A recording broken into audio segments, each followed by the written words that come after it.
Então, Cal, essa é a nossa 22ª peregrinação na Índia, né? Esse, pelo menos nesse nascimento. E porque a Índia sempre, a sensação que a gente tem é que está indo a primeira vez, né? Mas que também já esteve lá todas as vezes, né? E que já é um lugar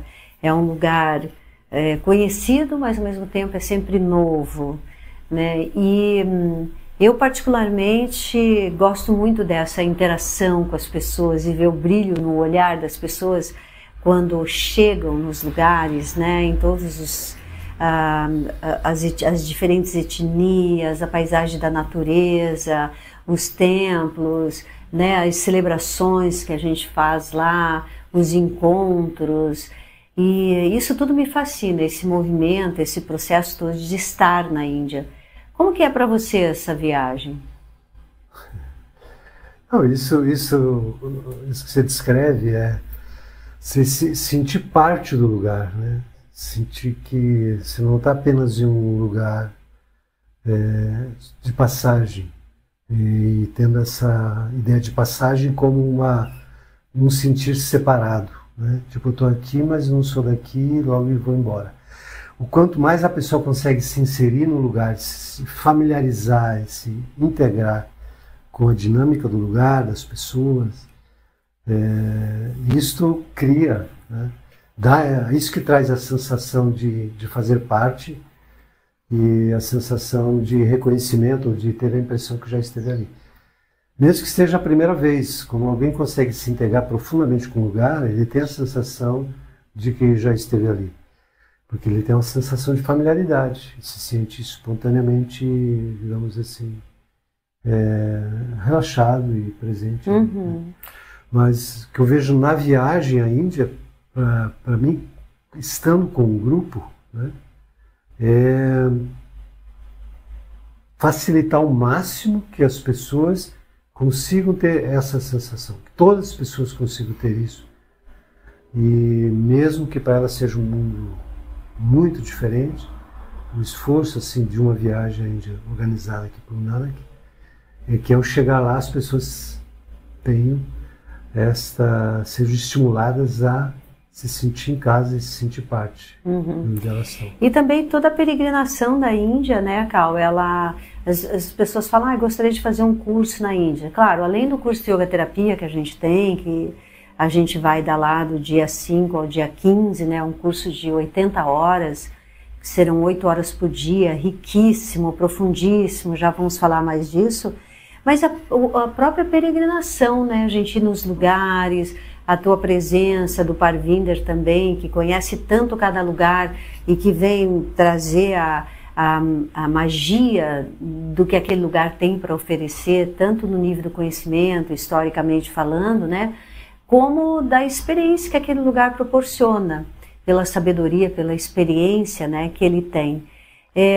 Como que você percebe isso em termos de bagagem, de uma pessoa que chega na Índia, essa trajetória toda que ela vai fazer, que são de 18 dias, o que você sente que fica mais gravado, o que a pessoa traz de conhecimento ou experiência mais precioso? Assim?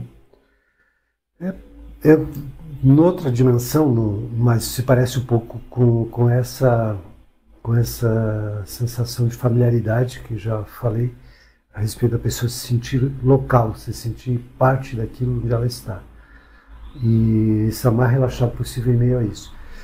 E pegando essa mesma perspectiva, mas trazendo para uma dimensão mais interna, quando você vai nos lugares que esse yatra, que essa viagem faz, os templos, ou cerimônias, ou pessoas, o que se pode experienciar aí, que as pessoas que vão podem experienciar aí, é uma proximidade maior com aquilo que elas são, nelas mesmas. Aquilo que elas estão procurando, estando aqui na casa delas, no dia a dia de cada uma, as pessoas estão procurando encontrar isso que elas são, usando os diferentes recursos que a sua educação e seu contexto cultural e filosófico propõe. Num lugar como a Índia, nesses lugares especiais, com essas pessoas especiais, o que de melhor acontece é a pessoa ter vislumbres desse encontro com o que ela é. Que no fundo ela está procurando em toda parte. Mas a Índia tem essa configuração capaz de facilitar essa abertura para o reconhecimento do que se é, para além do que se pensava ser. E um tanto, nas razões disso, além de todo o campo vibracional, todo o contexto, né, muito impregnado de vibrações altas, e que a pessoa se deixa aí, e de repente ela se aproxima dela mesma. Além disso também, uma viagem ela retira a pessoa dos ambientes para os quais ela já está programada e ela já tem respostas prontas e automatizadas, e isso mantém a frequência dela um tanto densa, porque ela entra num mecanismo, ela entra num automatismo. Num lugar diferente e num nível de diferença que a Índia representa, o que ocorre é que uma pessoa se libera dessas programações, porque aquilo que ela traz como automático não funciona lá, e os lugares não estão pedindo isso dela. Então ela tem a oportunidade de se desvencilhar desses automatismos, e ao mesmo tempo ela é convidada a vibrar numa outra frequência. E isso tudo junto facilita essa conexão com a própria alma, o próprio ser. E quando as pessoas retornam, elas sentem que elas retornaram trazendo a elas mesmas de volta. Ou seja, elas foram lá para fazer um resgate do que elas são. E elas acabam trazendo essa companhia delas mesmas mais conscientemente do que antes.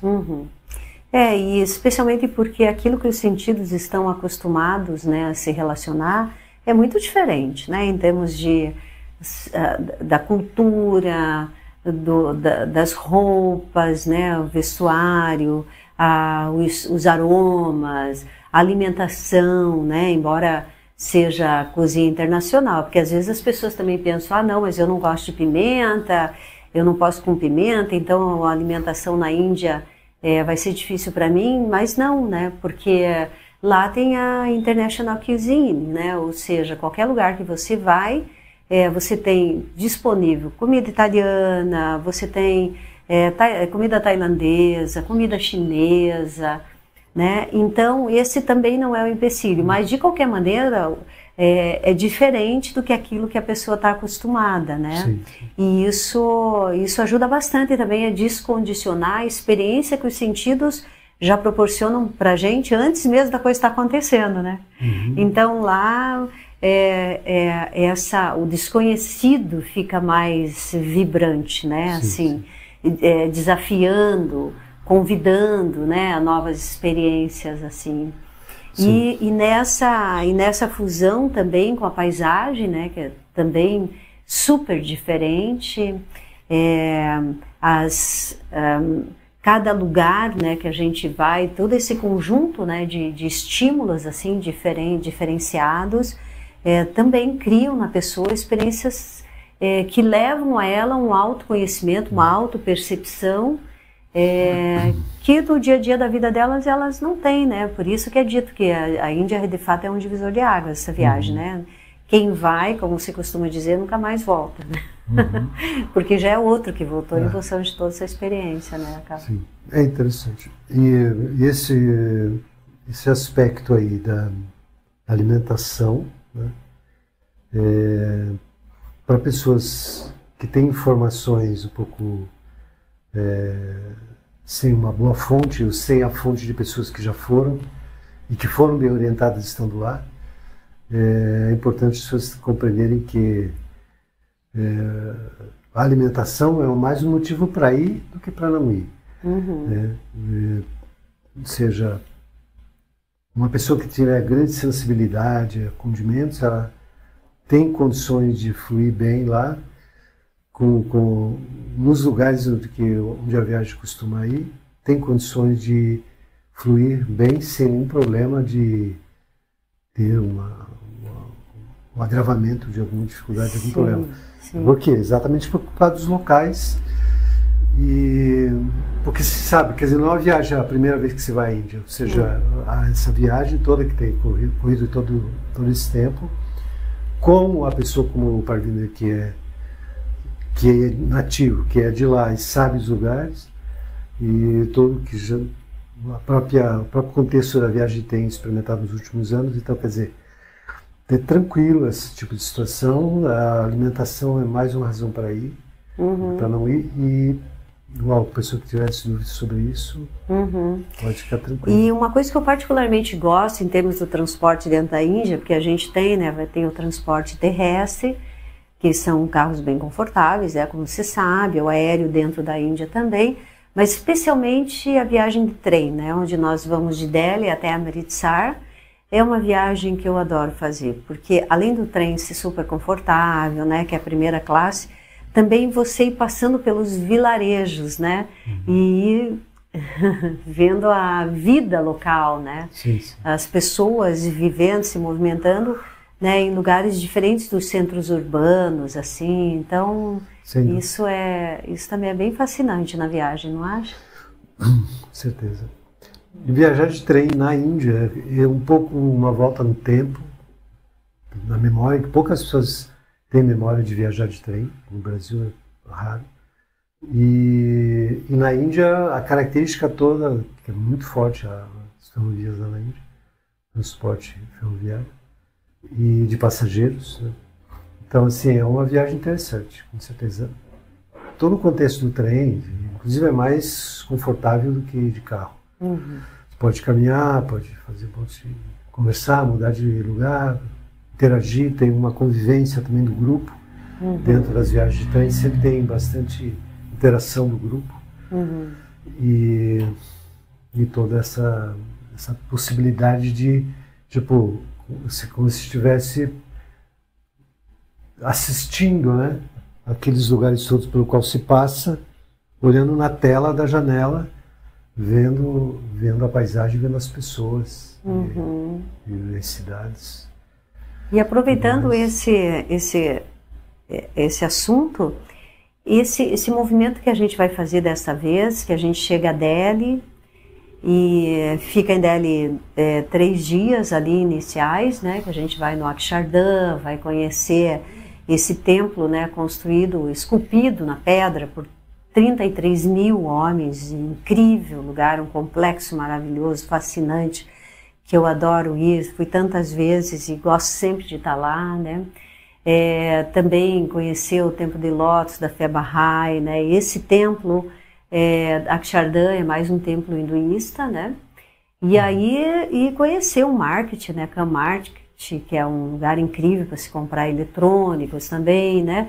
Vamos fazer essa tour, assim, esse tour de uma maneira mais resumida agora para eles. Aí a gente vai, a Agra vai ser no final, dali a gente pega o trem, vai no Ashram do Aurobindo, né, Sri Aurobindo, visitar. Esse ashram é maravilhoso, né, é um ashram muito meditativo e também ali se pode comprar muitos óleos, né, essenciais, especialmente orgânicos, né, incensos orgânicos. Isso também é fascinante na Índia, né, tudo que você tem acesso por um preço muito baixo, né, de produtos, roupas, produtos orgânicos, joias e tudo mais, que já faz a viagem extremamente compensatória, né. E aí Amritsar, vamos falar um pouquinho ali da Amritsar, se puder dar uma resumida ali o que se faz, e subir ali até McLeod-Ganj, que é a terra da Dalai Lama, né, da Dharamsala. Bom, retomando, né, a ideia de Nova Delhi, é uma das maiores cidades do mundo, e antiguíssima, tem muita história, tem uma vida contemporânea dentro desse processo global de cultura, de interação com o Ocidente, mas tem templos antigos, tem lugares especiais, tem a Velha Delhi, vou chamar assim, que é um lugar que tem muita história, tem mercados de especiarias, tem coisas típicas, muito próprias da Índia, que se encontra lá.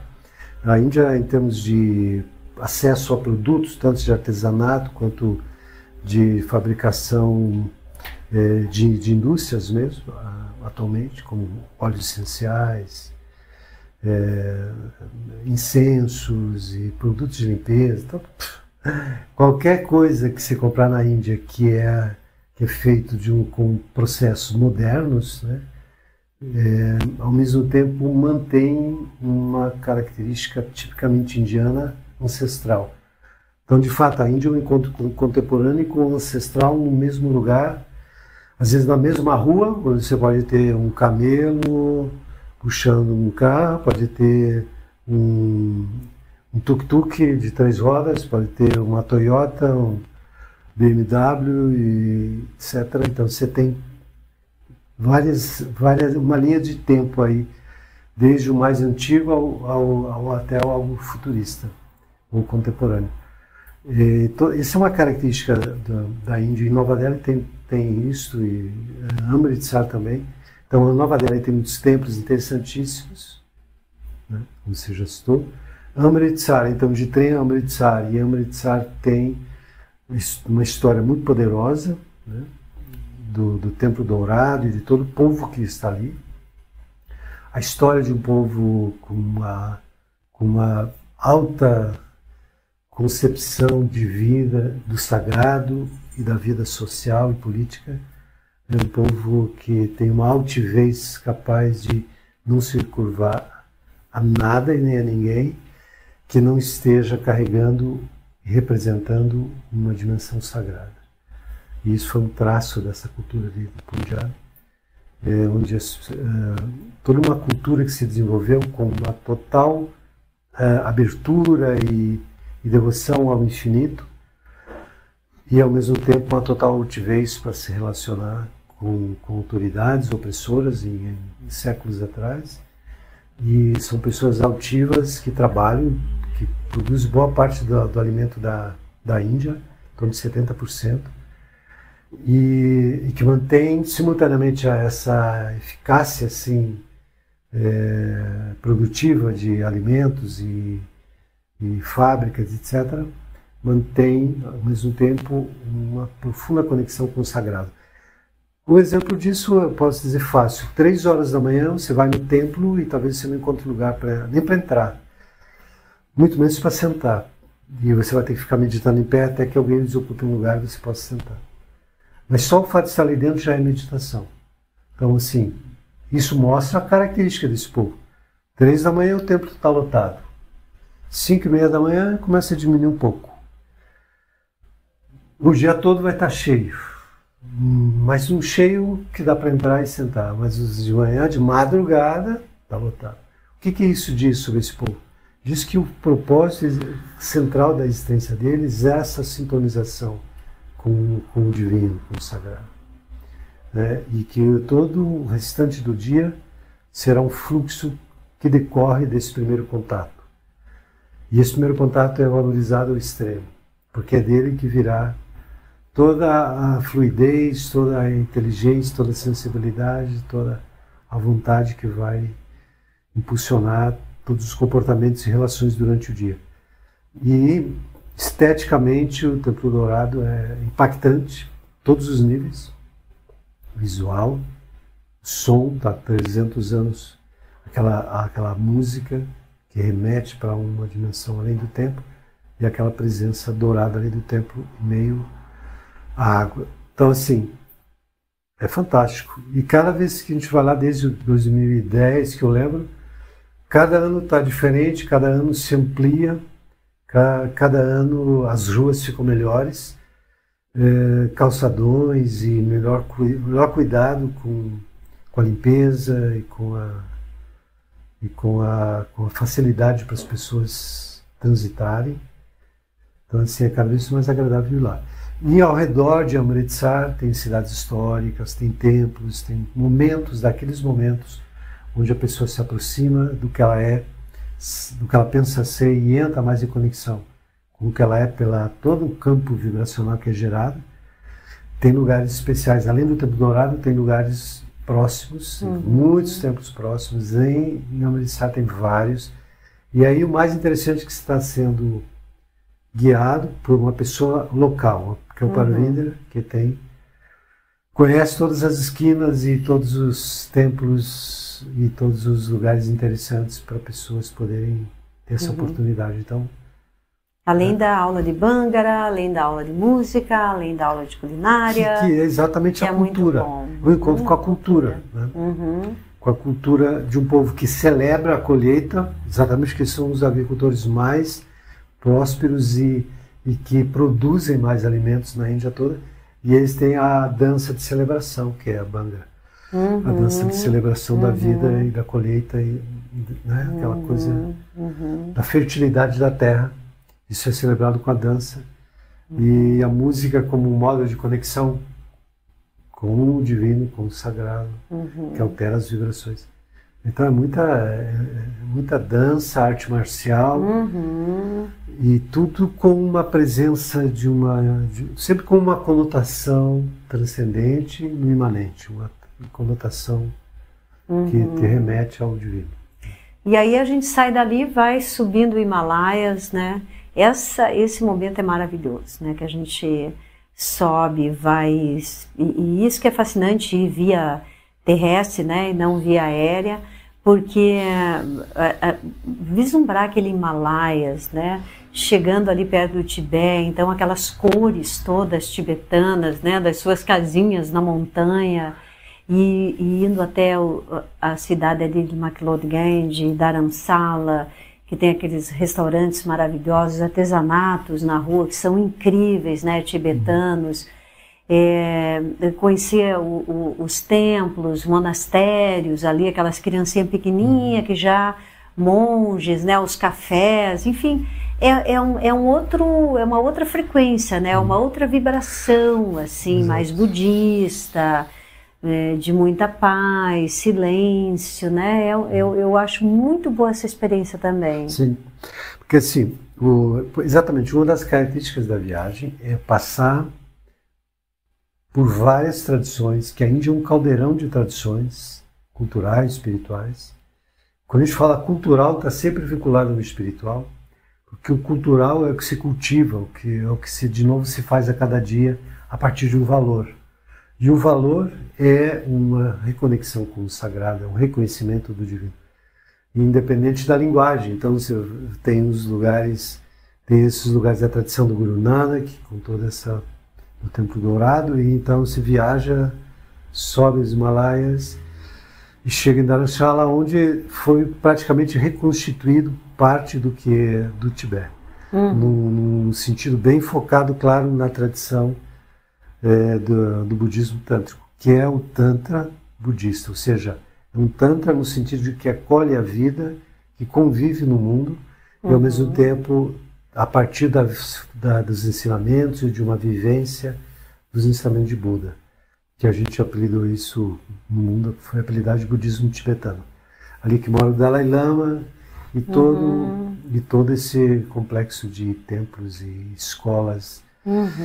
Eles reconstituíram uma escola do Tantra budista do Tibete, que levou muito tempo, que inicialmente ido para o sul, e eles conseguiram, alguns anos atrás, algum tempo atrás, eles conseguiram como que reativar a tradição tal como era no Tibete. Eles conseguiram reconstituir aquela escola nos moldes e níveis de treinamento, e níveis de etapas de desenvolvimento que tinha originariamente. E esse é um dos lugares que a gente sempre vai, né? onde tem aquele processo educativo desde criança. E é lindíssimo. É lindíssimo.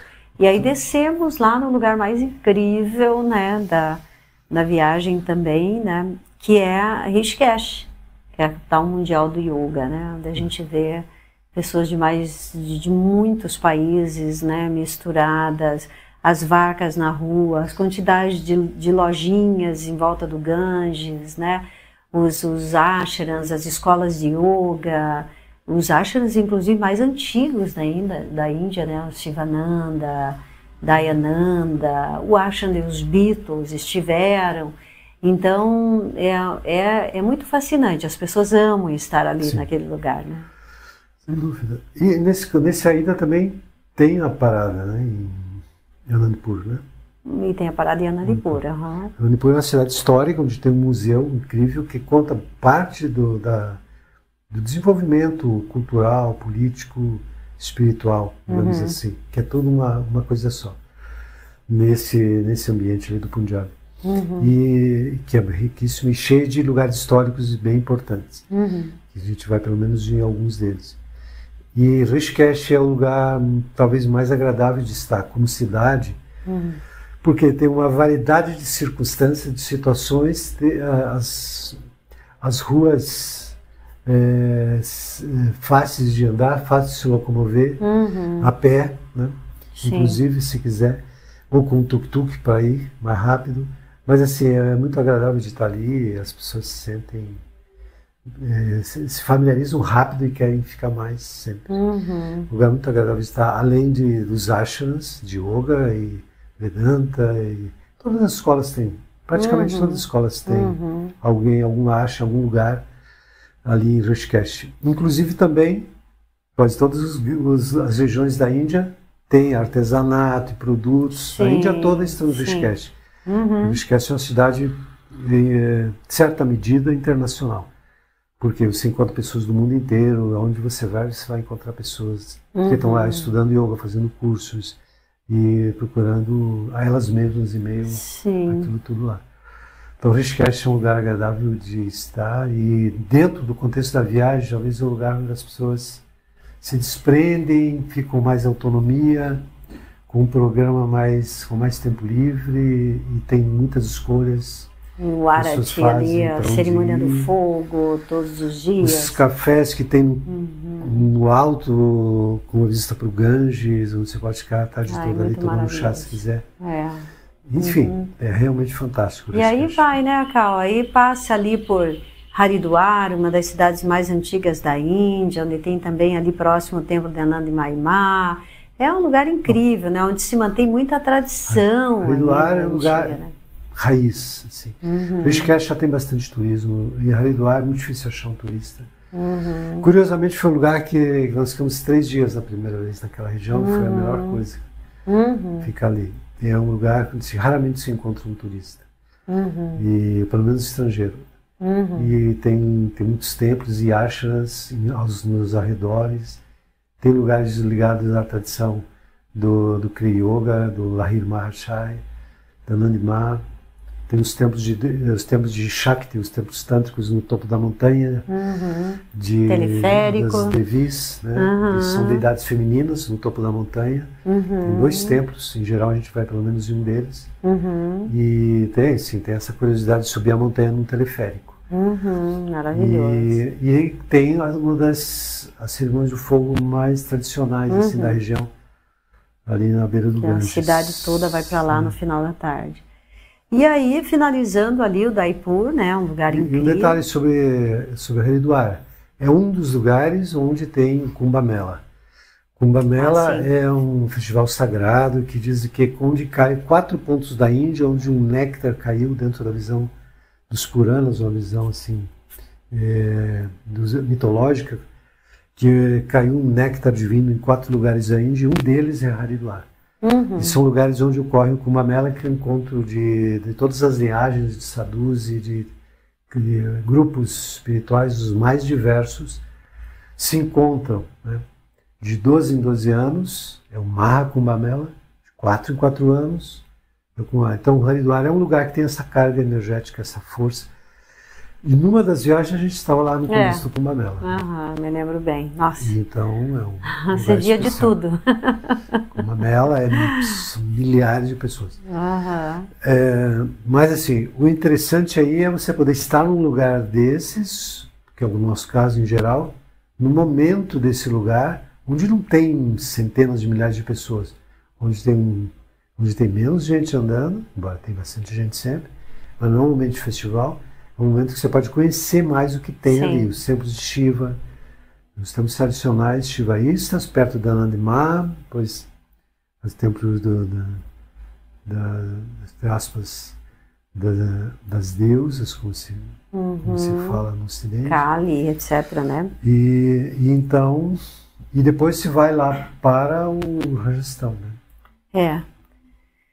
E aí o Udaipur, né? Então, o Udaipur, que é um lugar incrível, assim, de natureza, né? E Agra, como não poderia deixar de ser, né? Para todo mundo que vai à Índia quer ir ao Taj Mahal, né? Então Agra tem ali o Taj Mahal, o forte. E é muito maravilhoso. E também esse retorno a Delhi, né? Porque a gente termina a viagem. Um ponto interessante de um traço característico da Índia é que a conexão da cultura védica, indiana, tradicional, no sentido de milênios, né?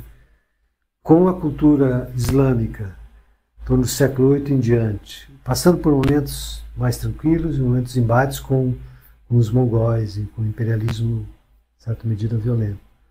Mas esse encontro das culturas criou muita beleza, né? Apesar dos embates, criou muita beleza na arquitetura. Taj Mahal é um exemplo.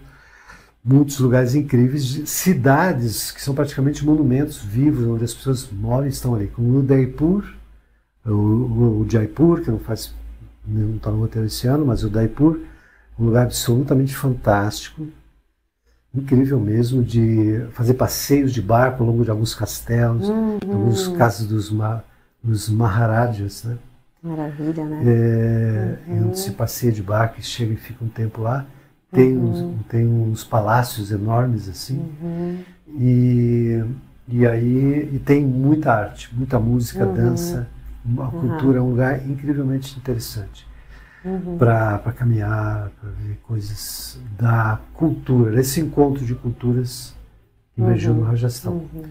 Então, o Udaipur é um momento que você se sente dentro de uma obra de arte, pela arquitetura e ao mesmo tempo você sempre tem alguém tocando e tem a apresentação de dança, de música nos lugares onde você vai. E por fim... E Nova Delhi contém também lugares assim, desse encontro, que a gente acaba indo, esse encontro da cultura islâmica com a cultura hindu.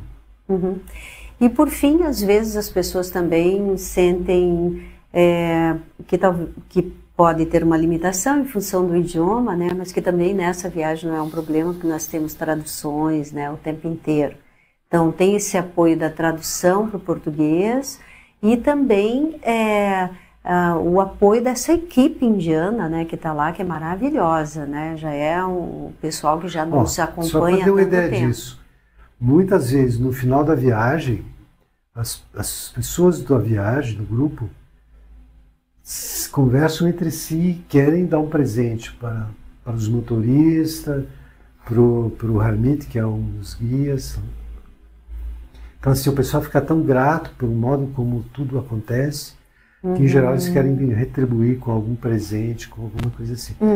E assim, a outra coisa importante de levar em conta também é que, por mais que assim, você olhando o Japão, vai para muitos lugares em pouco tempo, mas a gente consegue, tem sido sempre assim, conseguir um fluxo, né, uma velocidade que contém pausas, sim, onde as pessoas conseguem fazer esse deslocamento de uma maneira tranquila, sem ser uma maratona desgastante. Poder descansar mais você fica também. Tempo, já vai viajar, tem tempo para descansar, tem paradas quando precisa, né? Se alguém precisa, sempre tem as paradas estratégicas já previstas e quando necessário. Então é muito... E o bom também, né, Cal, que não precisa a pessoa ser um praticante de yoga, um meditador, nem ter conhecimento relacionado a nenhum tipo de espiritualidade ou religião, porque a viagem aborda todo, né, o aspecto cultural, o aspecto espiritual de cada lugar, proporciona os passeios, os encontros, as conversas, as meditações de yoga também, né, diariamente, para quem quer. Né? É praticamente um curso sobre a cultura espiritual da Índia em loco, ou seja, está lá. Entendeu? A gente não entra praticamente em nenhum templo ou cidade sem passar para o pessoal uma noção de que lugar é esse, o que acontece aqui, de onde veio, quando que começou, que cultura é essa, de que modo eles encaminham a vida deles, tanto interna quanto cotidiana, como é que é. Então a pessoa acaba entendendo muito da cultura da Índia, pisando na Índia. É isso, então cada um e todos, né, estão convidados e certamente vão aproveitar muito dessa viagem. Obrigada, Cal.